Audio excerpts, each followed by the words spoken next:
Hello दोस्तों, नमस्कार। स्वागत है आप सभी का एजुकेशन मंत्रा में। दोस्तों, 69,000 शिक्षक भर्ती अपडेट्स के बारे में चर्चा करेंगे। देखिए, सबसे पहले बात होगी 31,277 स्कूल आवंटन में क्या कुछ पेचीदगी हैं, क्या समस्याएं आ रही इनके बारे में, और फिर 15,000 शिक्षक भर्ती का विज्ञापन इसी सप्ताह में देखने के लिए आपको मिलेगा। और त्रुटि संशोधन मुद्दे पर कोर्ट ने साफ इंकार कर दिया है। 37,339 भर्ती की रूपरेखा अभ्यर्थियों द्वारा तैयार कर ली गई है। किस प्रकार से भर्ती प्रक्रिया को पूर्ण कराना है, पूरा इसका मिशन तैयार है। कैसे क्या कुछ एग्जीक्यूशन होगा, इसके बारे में चर्चा होगी। तो वन बाय वन हर एक अपडेट को यहाँ पर डिस्कस करेंगे। वीडियो को लाइक एंड शेयर कर दें, और चैनल पर नए हैं तो सब्सक्राइब करके बेल आइकन को भी प्रेस कर दें, जिससे कि लेटेस्ट वीडियोस की नोटिफिकेशन आप सभी को लगातार मिलती रहें। तो चलिए दोस्तों, वीडियो सेशन को यहाँ पर स्टार्ट करते हैं। और सबसे पहले हम बात करेंगे 31,277 स्कूल आवंटन के बारे में। दोस्तों देखिए, स्कूल आवंटन की प्रक्रिया 26 अक्टूबर से स्टार्ट हो रही है। तो ऐसे में अभ्यर्थियों को खासा इंतज़ार है, और अभ्यर्थियों को अपने डॉक्यूमेंट्स भी ले जाने हैं। एक सेट आप डॉक्यूमेंट लेके जाएं। जो भी आपने एजुकेशनल डॉक्यूमेंट रखे हैं उनकी एक स्वप्रमाणित छाया प्रति साथ में ले जाएं। प्रिकॉशन के तौर पर, हालांकि लगेगा नहीं, लेकिन कहीं कहीं पर मांगा जा सकता है, तो इस वजह से प्रिपेयर्ड रहिए। एक प्रति इसको लेकर जाइए, और इसके बाद ओरिजिनल जो आपका Aadhaar card, PAN card, voter ID, इसको लेकर जाइए। और आपने जो मूल अभिलेख जमा किए उसको अवश्य लेके जाएं। और जो आपका नियुक्ति पत्र मिला है बीएसए कार्यालय से, जो आपने संबद्ध किया था, उसका नियुक्ति पत्र मिला है, उसको भी ले लें। और कार्यभार की अगर मतलब छायाप्रति है तो उसको भी ले लें, क्योंकि बीएसए ऑफिस में आपने कार्यभार ग्रहण किया है, तो उसकी भी एक छायाप्रति ले लें साथ में। तो ये डॉक्यूमेंट लेके जाएंगे और आपका विद्यालय आवंटन होगा। देखिए, इसमें पुरुषों को कई कई जगह पर नहीं बुलाया गया, तो वो लोग परेशान है कि अरे भाई, हमको तो बुलाया ही नहीं। ऐसा नहीं है। सामान्य जो पुरुष होते हैं उनका अगर नियमावली के अकॉर्डिंग देखें तो विद्यालय आवंटन जो है वो रोस्टर प्रणाली के अंतर्गत किया जाता है। मतलब रोस्टर से आपको विद्यालय मिलेगा। रोस्टर बहुत लोग नहीं समझ पा रहे हैं, तो एक सॉफ्टवेयर समझ लीजिए। अगर आपको समझना है तो एक सॉफ्टवेयर है जिसमें जो भी चयनित कैंडिडेट हैं उनको रखा जाता है, और जो भी खाली पड़े स्कूल हैं या जहाँ जहाँ हमें विद्यालय आवंटन करना है वो विद्यालय रहते हैं। फिर क्या होता है, वो सॉफ्टवेयर ऐसा सेट होता है कि आपको वो एक एक लोगों को विद्यालय आवंटित करता हुआ चला जाता है। तो कुल मिला के ये है रोस्टर। तो रोस्टर दोस्तों अनबायस्ड होता है। कोई भी इसमें जो है मतलब अपारदर्शी तरीके से या कोई भी फेवर करने वाली चीज़ नहीं रहती है। रोस्टर के तहत वो दे दिया जाता है। ठीक है दोस्तों, अब देखिए सबसे बड़ी जो मुश्किल आ रही है वो क्या आ रही है, यहाँ पर देख लीजिए। 31,277 शिक्षक भर्ती, यूडाइस पर छात्रों का पंजीकरण नहीं, कैसे तय होगी अध्यापकों की संख्या। देखिए, सचिव बेसिक शिक्षा परिषद ने परिषदीय विद्यालयों में 31,277 सहायक अध्यापक भर्ती में विद्यालयों का आवंटन आरटीई 2011 के मानक के अनुसार छात्र अध्यापक के अनुपात के आधार पर करने की घोषणा की है। सचिव की ओर से कहा गया कि आवश्यकता वाले विद्यालयों का चिन्हांकन यू डाइस पर उपलब्ध 30 सितंबर 2020 की छात्र संख्या के अनुसार किया जाए, लेकिन हालात यह हैं कि प्रदेश के किसी भी जिले में यू डाइस पर छात्रों का पंजीकरण का काम पूरा नहीं हुआ है। देखिए, इस बार यदि प्रदेश के सभी जिलों में बीएसए एवं शिक्षक लग जाएं तो भी प्रदेश के 1,13,000 विद्यालयों में यू डाइस का पंजीकरण 2 दिन में हो पाना मुश्किल है। सचिव की ओर से कहा गया है कि रिक्त पदों की गणना में कार्यरत शिक्षा मित्रों एवं अनुदेशकों को नहीं जोड़ा जाएगा। उन्होंने शिक्षक विहीन विद्यालयों की सूची वर्णमाला के अवरोही क्रम में तैयार करने के निर्देश दिया है। अधिक आयु वाले अध्यापक की नियुक्ति में वरीयता दी जाएगी। आयु समान होने की दशा में अंग्रेजी वर्णमाला के अक्षर के क्रम में नियुक्ति दी जाएगी।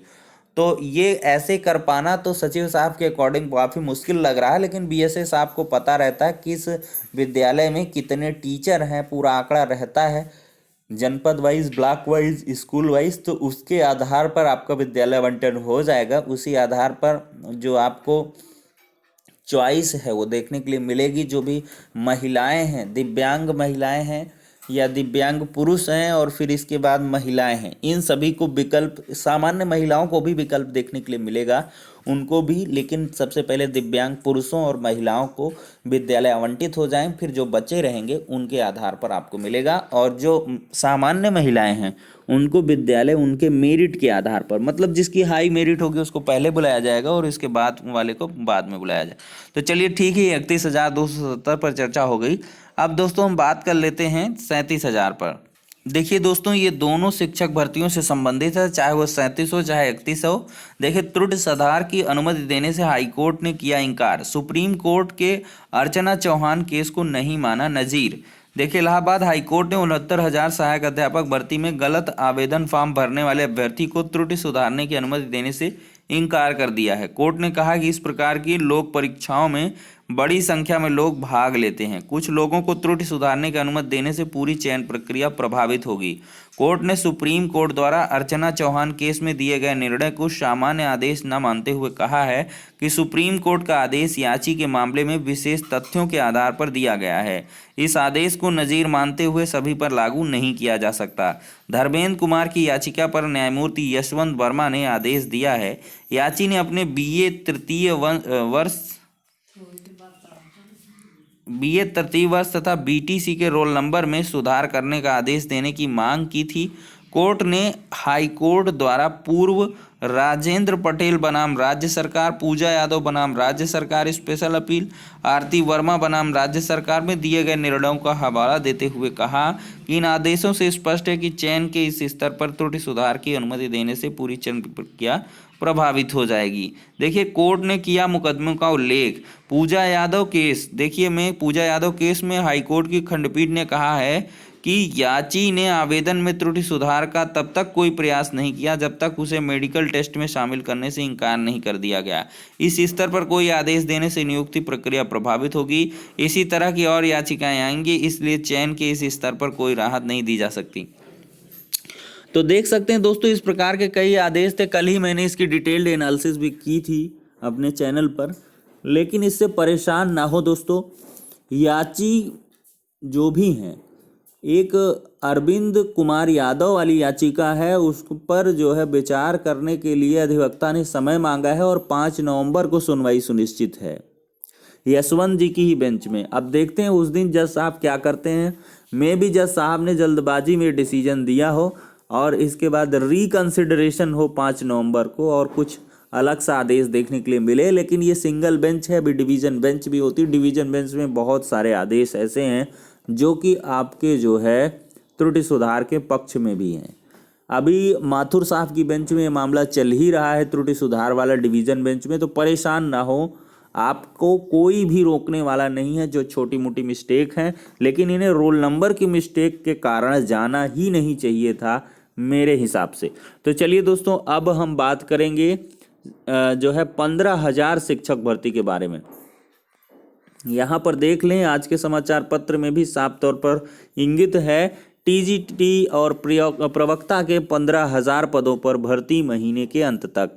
सहायता प्राप्त माध्यमिक विद्यालयों के लिए नई शिक्षक भर्ती में टीजीटी कला की अर्हता में बदलाव नहीं। 4 वर्ष से बीएड बेरोजगारों को है नई शिक्षक भर्ती का इंतजार। 6 महीने के भीतर परीक्षा कराने की तैयारी। देखिए, प्रदेश के सहायता प्राप्त माध्यमिक विद्यालयों के लिए नई शिक्षक भर्ती की घोषणा जल्द होने वाली है। चयन बोर्ड की ओर से अभ्यर्थियों की सुविधा के लिए ऑनलाइन आवेदन लिए जाएंगे। टीजीटी एवं प्रवक्ता के लगभग 15,000 पदों पर ऑनलाइन आवेदन की प्रक्रिया इस माह के अंत तक शुरू हो जाएगी। चयन बोर्ड को भेजे गए अधियाचन में खाली पद 15,000 पदों का DIOS एवं JD के माध्यम से सत्यापन भी पूरा कराया जा चुका है। बीएड बेरोजगारों को 2016 के बाद से शिक्षक भर्ती के लिए पदों का इंतजार है। 4 वर्ष बाद शुरू हो रही टीजीटी प्रवक्ता भर्ती को विवाद से बचाने के लिए चयन बोर्ड ने टीजीटी कला सहित दूसरे अन्य विषयों की अर्हता में बदलाव नहीं करने का फैसला किया है। इससे पहले उत्तर प्रदेश लोक सेवा आयोग की ओर से GIC के लिए LT ग्रेड कला की भर्ती में अलग अर्हता और चयन बोर्ड की टीजीटी कला की अलग अर्हता होने को लेकर सवाल खड़ा किया था अभ्यर्थियों ने। इन अभ्यर्थियों का कहना था कि यूपी बोर्ड की ओर से संचालित दोनों विद्यालयों में शिक्षकों के चयन की अलग अलग अर्हता कैसे है। इन दिनों चल रहे टीजीटी कला में विवाद को देखते हुए शिक्षक भर्ती के दावेदारों को उम्मीद थी कि मानक में बदलाव किया जाएगा। अब आयोग की ओर से किसी प्रकार के बदलाव से मना करने के बाद भर्ती पुराने पैटर्न से होगी। तो 15,000 शिक्षक भर्ती देखने के लिए मिलेंगी। सभी लोग बीएड वाले तैयारी करते रहें फटाफट, और वो लोग आवेदन करें और नौकरी लें जिनका 69,000 में किसी कारणवश नहीं हो पाया है। वहीं पर अब बात करेंगे एट लास्ट 37,000 शिक्षक भर्ती के लिए अभ्यर्थियों ने रूपरेखा तैयार कर ली है। दोस्तों, कल की डेट में जनपद स्तर पर सभी अभ्यर्थियों के द्वारा सांसदों, विधायकों, जिलाधिकारियों इत्यादि को ज्ञापन 10 से 12 बजे के मध्य दिया जाएगा, और साथ ही जो भी जिले का प्रतिनिधि होगा उसके द्वारा लाइव कवरेज भी किया जाएगा। फेसबुक लाइव करेंगे सभी अभ्यर्थी, और इसके बाद इस आवाज़ को बुलंद करेंगे पूरे प्रदेश स्तर पर, देश स्तर पर, जिससे कि 37,000 का मामला भी हाईलाइट हो सके और जल्द से जल्द 69,000 शिक्षक भर्ती ऑर्डर के लिए गवर्नमेंट के द्वारा एप्लीकेशन लगाई जाए। ऑर्डर आए, काउंसलिंग हो, नियुक्ति पत्र मिले, स्कूल आवंटन हो, इसके लिए अभ्यर्थियों ने पूरी रूपरेखा तैयार कर रखी है।